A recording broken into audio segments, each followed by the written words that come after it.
Ever go through a girl's phone, bro. So yeah, there was one time I was with a girl and we had like a fantastic night. The night was so good. I remember I wake up in the next morning and I'm like to myself, you know what? Like I liked this girl so much. The night was so good. I'm gonna make this girl breakfast. But I kiss her on the forehead. I wipe the plaque off her forehead and then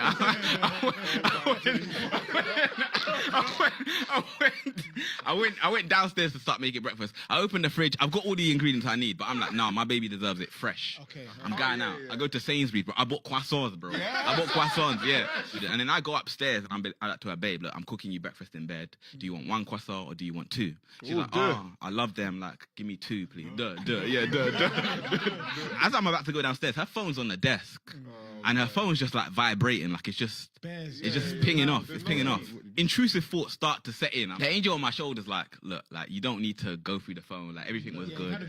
You had a great night, yeah. Don't be insecure or whatever. The devil on my shoulder is like, he's a hood guy. He's like, he's like, she's half asleep. Just check it out. Like, yeah, I'm thinking, nah, you know what? I'm not gonna go for it. But as I'm about to leave, another message comes through. So then I'm seeing it, and I'm seeing Gabriel work in brackets. But the messages are like, oh, hi, babe. What do you want to eat tomorrow? As soon as I see it, my head's hot. So the angel on my shoulder is like, look, I know a guy called Gabriel. He's harmless. Like it's all good. It's like it maybe like basically what you said. Like maybe it's just a work friend. Like everybody's got them. Like he cooks for her. That's calm. The devil on my shoulder. That's not Gabriel. That's Gabriel. So men shouldn't be focused on chasing women, because if you focus on leveling up your life first, the woman will come later, boy. Because I see a lot of men out there, bro. They're disregarding their life, bro. They're putting all their eggs in one basket. They're out there chasing a piece of ass. Just for a piece of ass, bro. Their life is going down the drain. You know how ridiculous that is, bro? Being like a 30, 40-year-old man and you don't have your shit together because you're running after a piece of ass, bro.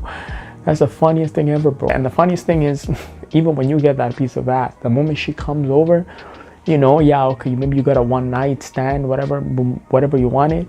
The moment she sees the way you're living, bro, she sees the condition of your life, what you're doing with your life, bro. She's the first person outside those doors, bro.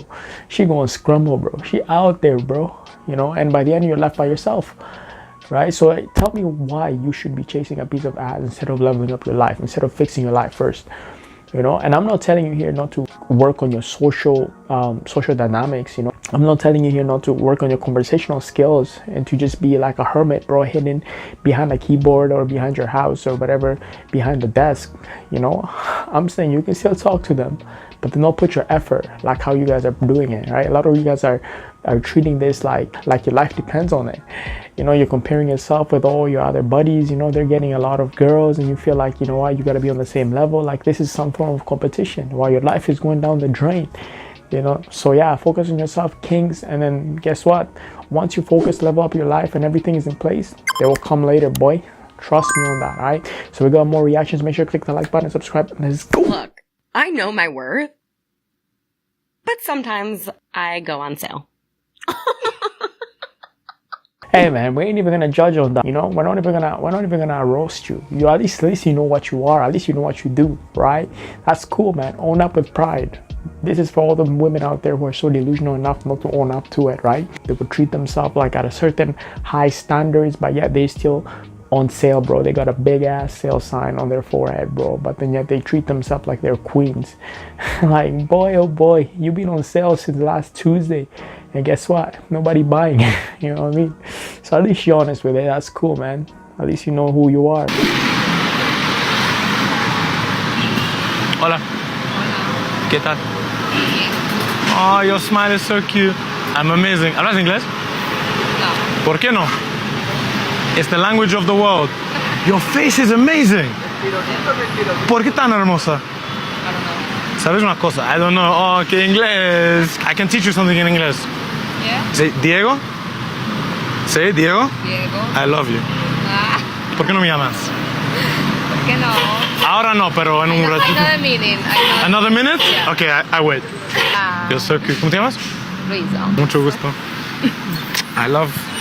We have one kid with amazing hair. Listen, I keep it simple. You're very beautiful. I am very beautiful. Eres soltera? You're single? Yeah. I'm even more single. ¿Te gusta café? Listo. I'll take your Instagram and we go for a coffee sometime. Sí o sí. Yosi. So nice to meet you. Nice to meet Ciao, you. amor. Have a nice evening. Entonces, muy bien. Te extraño, I miss you. Yo. Man said bust up wrist. Colombia. Jerusalem. Miami. No, say. Dame. Even he raised it. So bro got balls of steel here, you know, kudos to him, man. At least he's able to execute. That's awesome. But what I noticed from this is like, why is he so touchy? You couldn't just have a regular conversation without being extremely touchy. You know what happens when you do this in America? Y'all are going to jail. You're getting arrested, bro. You're getting restraining order, bro. You're getting charges. This may be okay in some countries, but like, yo, you gotta be careful where you are, because you know, meeting somebody for the first time like this, and you're just, you know, touching, you're being all friendly and all, like, they could take it the wrong way. They're lucky she's pretty chill, you know, because if she wasn't, because most women out there, their brain ain't like this, bro, you know, they just snap every second. So you will find yourself behind bars over some nonsense, you know, so why put yourself in that place?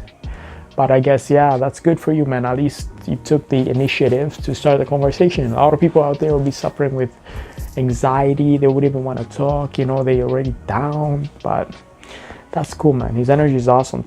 So I've been made aware that the last couple of weeks that the males have hated my video that I was talking about my breakup, and I was saying I broke up with my boyfriend, but he was a good guy, treated me well, but he was not my husband, so we broke up. They had a problem with that because basically what they're saying is good enough should be good enough. But let me tell you one thing, good enough was never good enough for me. I live my life on 10 with everything that I do. I'm not going to look at something that's good and think that it's husband, because here's what it is. Good enough is right here. This is a good boyfriend. This is a husband. My goodness! And a lot of y'all date men that are in the gutter. Listen, what kills me about people that think like this, bro, it'll never be enough for them. In the video she had made, she had said the guy that she broke up with was good, and he even raised her standards. Listen, it's either you're good or you're bad. These type of women, they want Jesus Christ. They want, listen, you could walk on water, bro, and it still won't be enough. I'm telling you, you can give them the whole world, bro, it will never be enough. Simply because they have that mindset of, oh, there's always better. This is not good enough for me. It's ridiculous, bro. They sit here and say that they're ready for marriage, they're ready for a husband, but they have this weak ass mindset. And what blows me even more is the women that agree with this. What else do you need besides loyalty and love? What else do you need? Y'all add all these speculations to this relationship dating and all these tactics. What else do you need besides loyalty and love? What's funny about this, man, it's like she's expecting the top of the top. Like, first of all, tell me why the men up here you're seeking for, tell me why they would take you in. First of all, tell me why they would be with you. How do you even deserve to be on the same level as them? Especially with this kind of mindset, like, you know, this is the entitled mindset. It's like, bro, you were dating a man right there, you know, who was good, right? Who was investing in you. He probably tolerated your entitled ass, but at the end of the day here, you want the dude that's up here. And guess what the funniest thing is? The dude that you're seeking who's up here, who's excellent, top percentile man, he's gonna treat you like shit because he has a lot of other people, a lot of other options. So that's the problem, right? Like, she says good is not good enough. It's like, what is this? Is this a work? Is this corporate? You know, this kind of mindset is good when you're doing like sales, right? When you're trying to perform at a workplace, you know what I'm saying? When you're like running a team, management team, you know, then you can use this kind of mindset. Good ain't good enough if you want results for the company. But here we're talking about dating, we're talking about life, right? So that's kind of crazy how your mind would be thinking like this. And let me guess, you probably can't even cook, probably can't even clean, right? So you want him to be at his old 10 out of 10 level and everything high. Meanwhile, I bet you're not 10 out of 10 on everything, right? 100%, there's no way you're 10 out of 10 on everything. There's no way you will ever match the man you're seeking. Like the man's standard that you're seeking, there's no way you'll match him, right? That's the one thing that's so ridiculous about women like this, right? They think they deserve a man like this, but in reality, they themselves are not even at that level. So it's like, why are you asking for too much? You can't even handle that. Why don't you stick with what you got? And guess what? I guarantee you, boy, once you find that man who she considers as good enough, a 10 out of 10, whatever, She gonna date him for a bit and she gonna realize this is not it. You know, that dude probably doesn't give a shit about her, you know. And then guess what? She gonna try to crawl back to her old man. By then he's gonna be taken, bro. He's gone. He ain't gonna be in the market forever, boy. It's your loss. It's women like this that always think the grass is green on the other side, boy, until they realize later on that actually it ain't. You know what I'm saying? So let her learn the hard way. Let her learn, you know. She's gonna be one of those who are still like single at 40 years old because she's still looking for Mr. Perfect. When my boyfriend hooked up with 110 girls whilst we were together and caught herpes. I'll call this boy Jay. Jay was Jamaican and Ghanaian. We met at the club and hit it off. He had his own apartment and he literally begged me to move in with him. I said yes, and for the 1 month I was there, it was extremely awkward. He wouldn't let me see any other guys. He told me to stay home all day. His mum was the main problem though. His mum would come around all the time and it was so awkward. Like, she would make weird jabs. She was one of those mums that like, nothing is right for my baby. You can't do this for my baby. And she would like clean the house and shit. Like, babes, what are you doing here? I made a point never to be alone with her, but when we would go to dinner and stuff, we would get in some heated arguments. This woman would say shit like Hitler was misunderstood. We would all just be like, what? But this boy loved his mum. Like, no matter what, she would always be around. Now, for some context, we had just turned 18 and this boy would work all day and I'd barely see him out with his friends. Now, my friends told me this was weird. They were like, Ruby, what's going on? I ignored it. My ears were shut. I was like, no, he's hardworking. My dumb self believed in this boy so much. And one day I'm at the club. I see from the corner of my eye the friends that this boy was with when I first met him. I go over to them just to say hi. We say hi and go back to our sections. But as I'm walking away, I hear a cackle of laughter. I used to get bullied, so I never miss anything when it comes to these types of human interactions. And I'm like, no. There's no way. They were definitely laughing at me. And also because I got bullied, I'm now one of those people that confront people if I think they have a problem. So I walk back to them and I'm like, you laughing at me? What's the joke? They assure me that they weren't laughing at me. And I'm like, okay. And I go back to my section.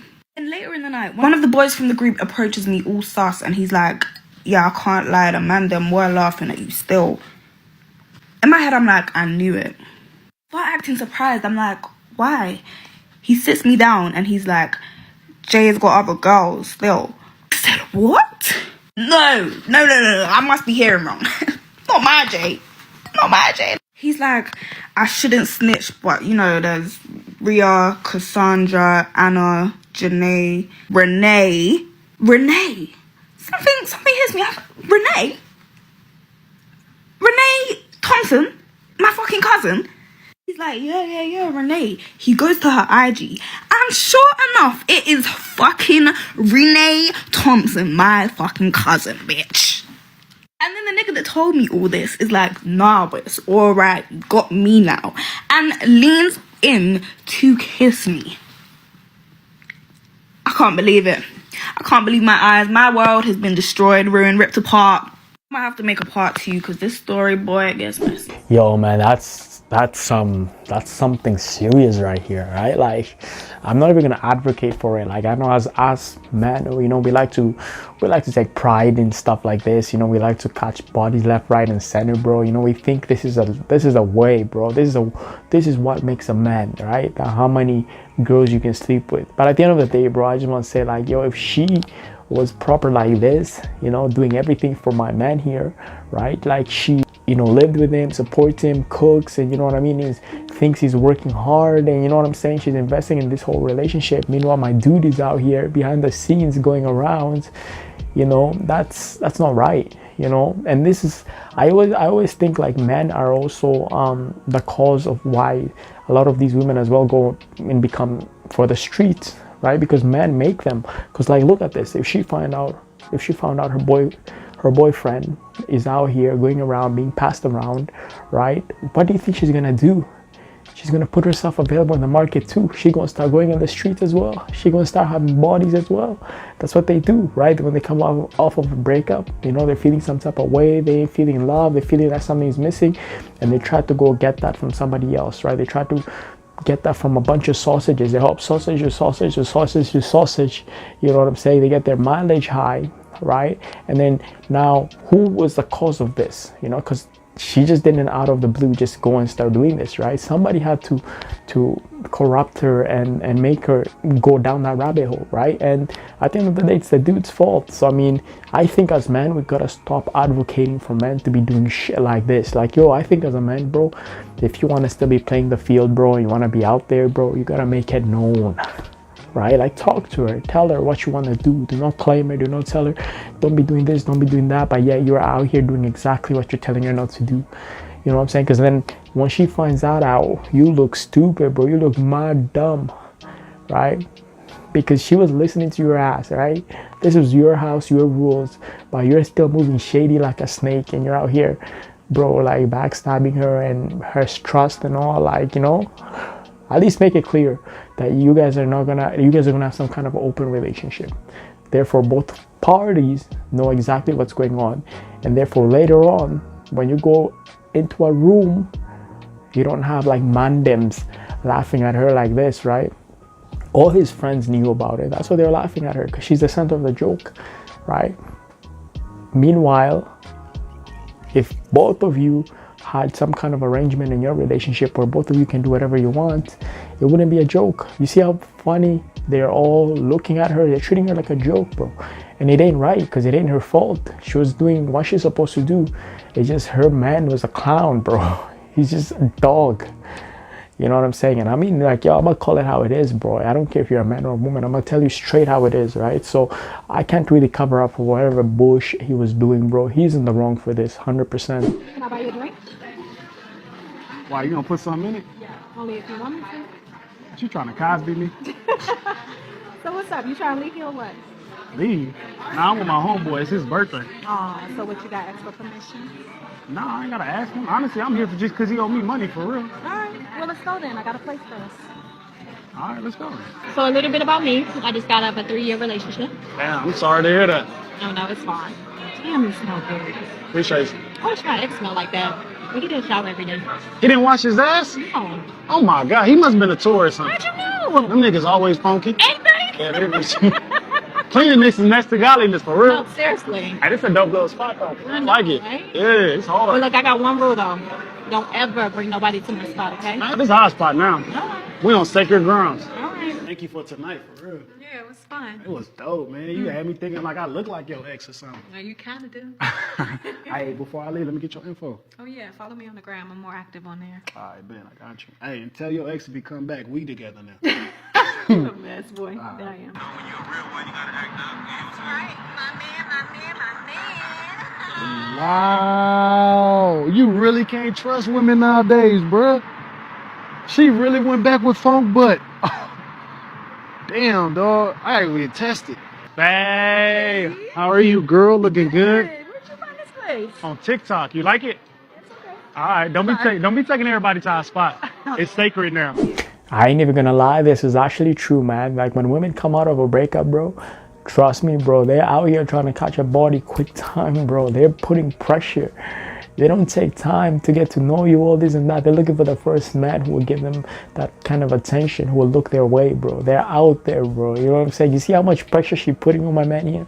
My man is just chilling, and she out here trying to, like, you know, rush one thing to the next, you know? She's applying pressure to to get him to claim her right there, you know? That's what happens. That's what you get when with a scorned woman who just broke up with their mans, you know? All women be like this, man. Trust me, if you have any problem with your woman right there, or she found out you cheated, or whatever the heck is going on in your relationship, it doesn't take more than a couple hours before she starts moving like this on the next dude. You know, it doesn't matter if it's at a drive-through, McDonald's drive-through, at a stoplight, right? It doesn't matter if it's at a swimming pool. It doesn't matter if it's at a playground.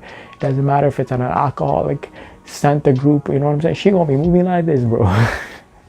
It's true. Why do men in bars just stand there with their drinks and stare at us instead of just coming over? There's only ever two reasons why a man wouldn't approach a woman that he finds attractive. One is approach anxiety, in other words, a fear of rejection, and the other one is a lack of skill set. 99% of men lie to themselves. They say they could go and talk to her if they really wanted to, but they can't.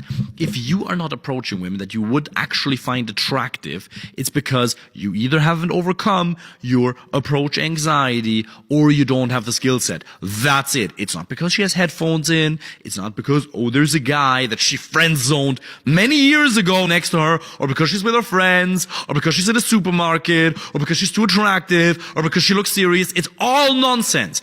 Stop lying to yourself. I used to do that as well, by the way. I had all these excuses in my head as well a long time ago. You can either keep your excuses, keep your ego, or you can learn the skill set and you can dedicate yourself to overcoming approach anxiety so you can find the right woman for a long-term relationship. But you have to stop lying to yourself and to other people. You know what? At the end of the day, man, I agree. I think there is two reasons that he names that actually are correct, right? Like approach anxiety and lack of skill. Yeah, sure, we can say that. But I think there's also another third reason here as to why they don't approach, right? Just think about it.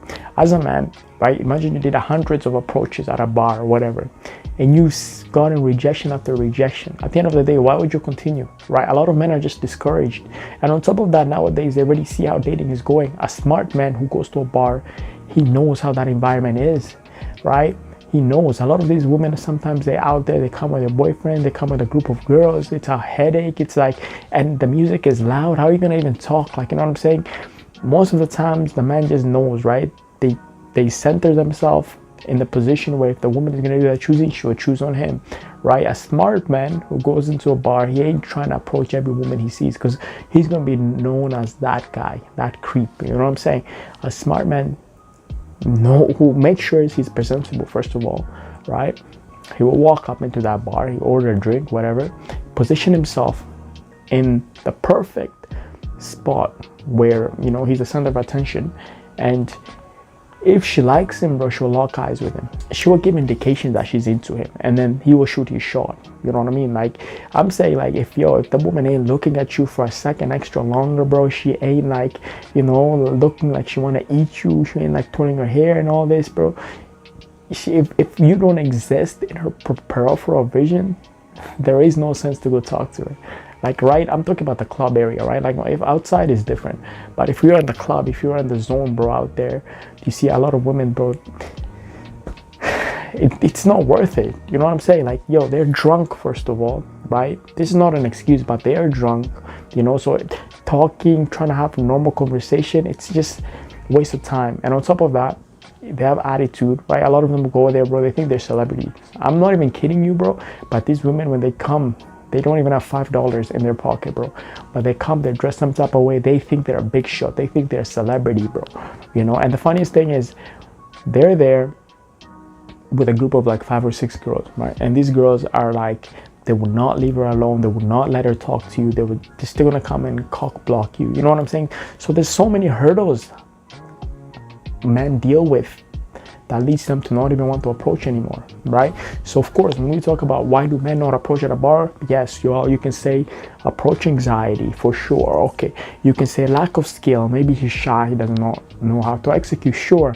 But the third reason is like, yo, with dating going on nowadays, bro, they already know, right? They already know if their odds are against them or are in their favor, right? If the music is loud, right? If she's drunk, if she's with a group of 10 girls, tell me why a man would go and just risk and waste his time and risk embarrassment and all and just go try to talk to her and she's all drunk and, you know what I'm saying? Tell me why he would do that. That's a waste of energy, right? I'm saying, like, if you're walking in the club, bro, and the girl ain't eyeing you, bro, and she ain't giving you indication she's into you, there is no point for you to just go and try to, like, you know what I'm saying? Like, that's a mistake a lot of men make. And another thing here to tell you guys is, like, clubs are the worst places to pick up women, first of all. It's not as hard as, like, talking to women in public because, you know, it's a social gathering area. You know, if you approach a woman, it's not as weird, but it's just not worth it because you got so many things against you, bro. You got the music, you got the friends, you got the alcohol, you know what I mean, right? But what I'm saying is, like, if you want to get one, then just do your part, you know, do your part, dress properly, look your part, know how to hold a conversation, of course, so when she approaches you and she starts one with you, you can continue off that. But at the end of the day, it's best to just wait till you after the club is done, or just maybe talk to girls before and then come to the club with them, you know what I'm saying, and then you can get the girls to introduce you to other girls, you know what I'm saying, right? Because it's like social proof, right? If you have girls with you, you come with them in the club, other girls see it, they're gonna want to join it, you know what I'm saying, right? Like, you should know this. If you go to the club, you will know, right? But I mean, at the same time, you gotta do you, man. But as in this modern day dating, bro, clubs are not the best places to approach women. Let me tell you that. The bars as well, right? They're the worst environment.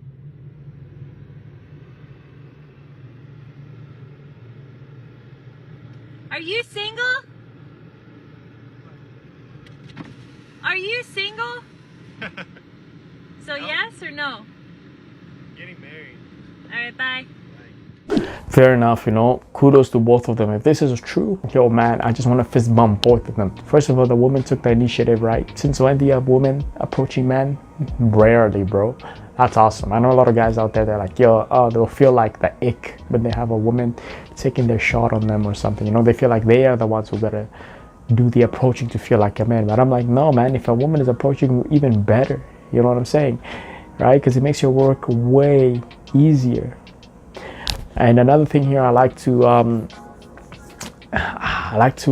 give my boy here a thumbs up for staying honest, right? A lot of men here would have get tempted to lie and say they're single when they're not, when they know they're about to get married, you know what I'm saying? But like, he was honest with it right from the bat. You see how it saved them both a lot of headaches right there and then, right? She asked him if he's single, he says no, he does not string her along, right? Because those kind of relationships where you guys are stringing the woman along or she's stringing the dude along, it's like they always end up being a bit toxic and they don't end up right. They end up with a lot of problems. So if you make your intentions known off the bat, right, and you guys are honest and communicate well, you can save yourself a lot of problems and headaches off the bat, right? So this is awesome, both of their parts. Break Miami to all my Americans, even the British babes. If your man is out here in Miami, forget it. Forget it. Guys, I swear to God, this place is like a dating place. This place is Hinder. Is it Hinder? What's the dating app? Oh, Hinge. This place is like Hinge in real life. Bro, the difference between UK and America is that when you come out, you at least see people doing smart with tops. Here, you see a camera, left, right, center. And you're gonna think they're gonna ask you some, maybe general knowledge. No, someone literally asked me and my friend, they said, would you rate me out of 10? Oh, would you let me stick that inside of you? Like, what kind of question? Like, UK could never. If you did that in the UK, your ass would be on Twitter. What? Like, the American men are very direct. If they want to speak to you, they don't be like, oh, you know, excuse me, miss, like the UK. No, they will literally be like, yo, they talk in your face. They talk at you, not in front of you. They like, give me your number. They be like, what's your name is? Give me your Instagram. What?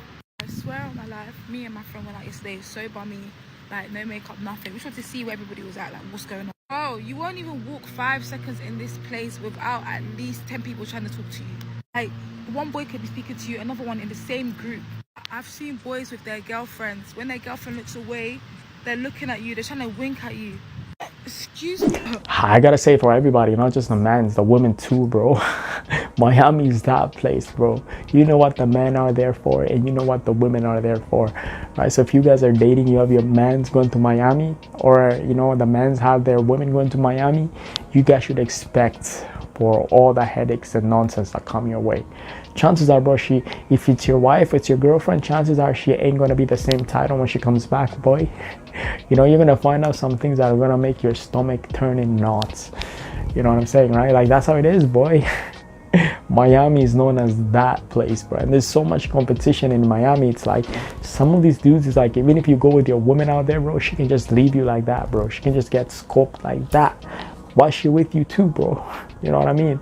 There's so much competition, but I'm not telling you to avoid it. You can go. It's certainly you can have a lot of fun, but just prepare for what comes with it, because Miami is like that place. A lot of people, they go on spring break, they go on trips. There's a reason why, boy. It has that reputation, bro. But the thing she mentioned about cameras and all this, I mean, yeah, that kind of seems to be true, and it's kind of annoying because everybody's somewhat of an influencer, you know, they somewhat have like clout or whatever, and they're always trying to make content. So it's like you're always going to be caught off guard.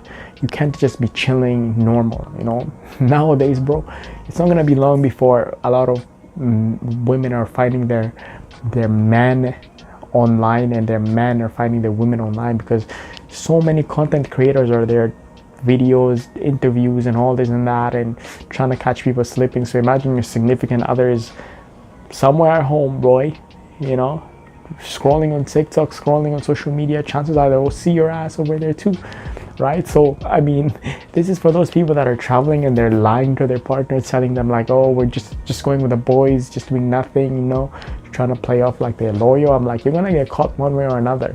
You know, if it's not by you revealing what you did, it's certainly going to be by social media. The amount of people that are over there with cameras and all, and trying to, you know, vlog, ask questions, and just have it all over your face like that, bro, you're bound to get exposed. TikTok, on Instagram, whatever, on any platform out there, you know. So you better as well be honest with it, you know. Obviously, I have a normal stalking routine on Instagram because I'm a woman. I just did my routine. I have some breaking news. I was going through my roster of people that I keep up with, not stalk. I just keep up with them. I get to this girl who is the new girlfriend of a guy that I dated a year and a half ago, and they started dating like a week after he and I ended, so that was great. But anyways, so obviously she had to get added to the stalking routine, like, of course. And you know how it goes. You just want to see if they post anything. And she gave me so much content. It was like almost addicting. Like every day she's posting him. I'm like, this is a gold mine for me, thank you. But over time, as I got over it, you know how it goes. It's like, now you're like my favorite influencer. You're like a celebrity to me now. I'm just your fan. So naturally, a couple weeks ago, I noticed she hasn't posted anything in a minute. I'm like, is everything okay? I just now went to Instagram and I go type in her little name, just the first few letters, because you know, it obviously pops up on my burner account. And I see that there's a new story. And I'm like, oh, content, let's go. She's back, baby. Finally back from her hiatus. And I click the story and it's a quote. And I'm like, it's like a motivational quote about like letting go and like growing as a person and stuff. And I'm like, she never posts quotes. There's something going on. So then I go to her profile.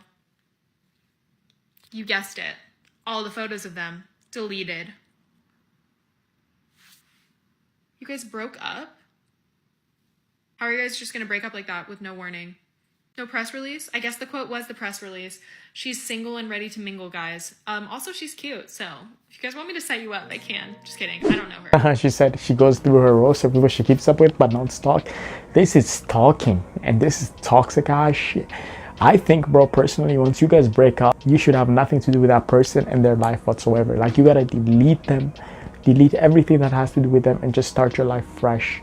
Why are you gonna use up all your energy and still be stuck to them, you know? And what are you gonna do? Like, how's that gonna help you? All you're gonna feel is miserable. Like, just imagine, right? You're stalking your partner, right? You're seeing everything their new boyfriend or girlfriend is posting about them, right? Your stomach is just gonna feel some type of way. It's not gonna sit right with you, because in your mind you're gonna be thinking like, oh, that could have been us, that could have been me and so, that could have been, you know, her and me, or him and me, or something like that. You know what I'm saying, right? You're gonna be feeling bad the whole time. So what's the point of you always watching and stalking, and you know what I mean? Or how does that help you? It doesn't. You're gonna be stuck in the past and you can't move on with your life, and you're gonna feel some kind of jealousy and animosity, all kinds of emotions which are toxic emotions, you know, which is not good. So I think, like, everybody, once you guys break up, move on with your life. Try to have zero contact and nothing to do with that person. Save yourself that stress, save yourself that energy, focus on other things. Look ahead. Why are you looking in the past? You know, and at the end of the day, it's gonna make you feel like a shittiest person when you find out your significant ex or whatever is about to get married. Like, what happens when you start seeing ring in the picture, or you start seeing, oh, they're having a baby? How are you gonna feel? You're gonna feel miserable. So I mean, I don't understand why some people take the time and put so much effort and energy into stalking their exes. It's like you're just doing damages to yourself, right? Never ever go through a girl's phone, bro. So yeah, there was one time I was with a girl and we had like a fantastic night. The night was so good. I remember I wake up in the next morning and I'm like to myself, you know what? Like I liked this girl so much. The night was so good. I'm gonna make this girl breakfast. But I kiss her on the forehead. I wipe the plaque off her forehead and then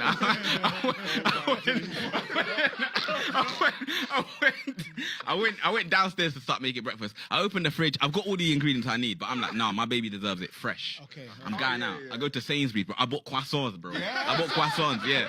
And then I go upstairs and I like to her, babe, look, I'm cooking you breakfast in bed. Do you want one croissant or do you want two? She's like, oh, I love them. Like, give me two, please. Duh. As I'm about to go downstairs, her phone's on the desk. And her phone's just like vibrating, like it's just pinging off. It's pinging off. Intrusive thoughts start to set in. The angel on my shoulder's like, look, like you don't need to go through the phone. Like everything was good. You had a great night, yeah. Don't be insecure or whatever. The devil on my shoulder is like, he's a hood guy. He's like, he's like, she's half asleep. Just check it out. Like, yeah, I'm thinking, nah, you know what? I'm not gonna go for it. But as I'm about to leave, another message comes through. And so then I'm seeing it, and I'm seeing Gabriel work in brackets. But the messages are like, oh, hi, babe. What do you want to eat tomorrow? As soon as I see it, my head's hot. So the angel on my shoulder is like, look, I know a guy called Gabriel. He's harmless. Like it's all good. It's like it maybe like basically what you said. Like maybe it's just a work friend. Like everybody's got them. Like he cooks for her. That's calm. The devil on my shoulder. That's not Gabriel. That's Gabrielle, bro. That's Gabrielle. And he's piping, bro. You're the coleslaw here. Don't be taken for a fool. But I'm like, you know what? Yeah, like, I'm not gonna do it. I go downstairs. I continue making the breakfast. So then I go upstairs and I'm like to her, like, yeah, babe, the food's here. So she's on the way to the toilet. So she looks at her phone and she just smirks. That smirk to me is confirmation. Yeah, you're seeing this guy. Like that's your man. That's your man, basically. Yeah. So she goes into the toilet. And the angel on my shoulder is like, look, Dej, don't do this. Like, don't confront her. You had a great night. Like, look at the wet patch on the bed. Look at the wet patch on the bed. He's like, whoever this Gabriel guy is, he can't match the 7 strokes. He can't match the 7 strokes you gave her last night. Don't be toxic, bro. Look at the wet patch. That's what he's saying. The devil on my shoulder is like, nah, the wet patch is from the blood, the spillage of blood, because she stabbed you in the back, bro. Like, don't. She's definitely doing something with this guy. You have to confront her. Don't be a dweeb, bro. So she comes back out of the toilet and I'm like, look, who's Gabriel? And she's like, what do you mean? I'm like, you speak Anglais, bro, don't you? Like, she starts crying. Like, she's basically begging me to go through the phone. She's like, if you see all of the messages, it will be calm. Like, we don't do anything. It's just like friendly banter sort of thing. Yeah. The angel on my shoulder is like, the angel on my shoulder is like, see, Dej, this is what you do. You ruin things. This is what you do. Like, just because you're insecure, now you've made the girl cry. Like, you didn't need to do this. You're always gambling with your love life. You have a queen here. You have a queen here. Yeah. Don't ruin it. Yeah. The devil on my shoulder is like, queen's a sket, bro. Queen's a sket, bro. You put anything on top? Yeah, exactly. Queen's a sket. She's like, call her bluff, bro. Call her bluff. Go through the phone. Bet money you're gonna see something. So then I'm like, you know what? I'm gonna go through the phone. I take the phone. The messages weren't good, bro. She was trying to double bluff me. So I'm seeing the messages, and she's proper flirting with this guy, seeing this guy. And the worst thing is, this guy's a chef. He's a chef, so he's cooking for her at work and everything. He's making croissants from scratch. So then I'm basically like to her, I'm like, you know what, like, I'm not going to see you again. Like, not even because of the competition, but just because you can't be on it. So she's getting ready to go home. I'm like, you know what? Let me just give her one more kiss. I've seen it in the movies. Where that closure goodbye. It's that closure kiss. That closure kiss. So I kiss her, yeah, and then a tear drops onto my lip. I loved it, bro. I loved it. It was salty, bro. I could taste the regret, bro. Yeah. That's what was missing from my omelette, bro. Yeah, exactly, yeah. I needed that. So she's basically like to me like, okay, cool. Like, if we're not gonna, I understand why you don't want to see me again, but if we're not gonna see each other again, then can we have like one more session? I'm like, what's the devil in you? The devil on my shoulder's like, yeah, 100%. Yeah, you deserve this, bro. You need it. You need it. The angel on my shoulder's like, I agree with him. He's like, I agree, bro. Run down. You know what he tells you is facts. You should never go through a growth spurt. But at the same time, if you don't go, man, you could be getting played without even knowing. So I think it's, if you have the opportunity presents itself, you should check it out, because they be hiding a lot of shit in there. Just imagine like, yo, you know, you're having a great time with that person, right? You think like, you know, they like you, they vibe with you like how you vibe with them, you know, and now you're catching feelings, you know, you feel strong emotions for this person. Meanwhile, they have like a husband, they're married, or they have a other relationship, and you just thought you were the one for this person. Imagine that. And you didn't know, and maybe you guys were locked in for a year, but meanwhile she's having double relationships. Just imagine how stupid you'd be, bro. So I think like if the chance presents itself, you should definitely check their phone, right? But do not be on some insecurity type like, you know, if she wants to share with you, or if you ask her, hey, show me this, show me that, if she's hiding, you already know what time it is. If she's showing you and you still see like, you know, the level of dirt on there, she's still gonna get rid of that, you know what I mean, right? So at the end of the day, man, it is what it is. But prepare for the worst. That's the thing, because you could lose somebody who you really care about just by checking their phone, man. Like, you know what I mean? You could have the amazing weekend ever. You feel like sky high, like you're in heaven, bro. And then just by checking that phone, bro, your stomach is turned upside down in all kind of knots, right? And you feel miserable. You know, you feel depressed. You know what I'm saying, right? Prepare for it. I'm telling you, boy. But anyways, yo, that's the video. Make sure to click the like, subscribe. Let me know what you all thought about it. Peace.